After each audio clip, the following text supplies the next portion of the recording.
এখন আছি আমি বাগনান স্টেশনে, আজ যাব উলুবেড়িয়ার রাস মেলা।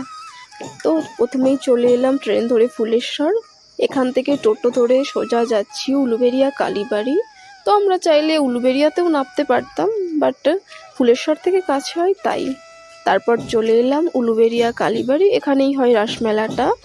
তো তোমরা যারা উলুবেড়িয়া বা বাগনানের আশেপাশে থাকো তারা প্রত্যেকেই জানো এই রাসমেলার ব্যাপারে। আমি প্রতি বছরই চেষ্টা করি একবার অন্তত আসার। এখন যদিও বিকালের টাইম, তাই ভিড়টা অনেকটাই কম। আর তাছাড়াও রাসমেলা প্রায় শেষের পথে, ভিড়ও এখন বেশিই হয়, বাট বিকালের টাইম তাই জন্য অতটা ভিড় ছিল না।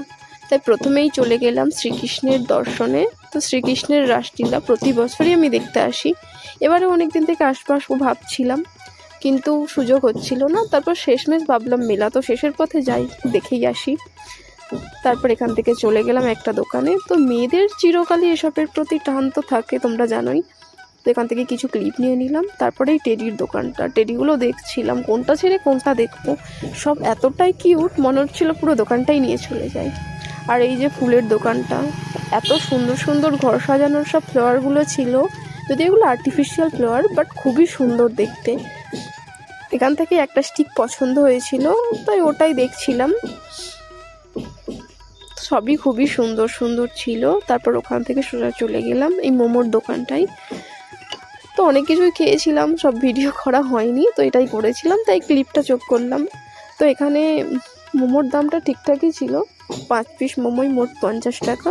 সাইজগুলো একটু ছোট ছিল, বাট ঠিক আছে, মেলাতে এরকম হয়। তারপর এখান থেকে সোজা চলে গেলাম গঙ্গার ঘাটে।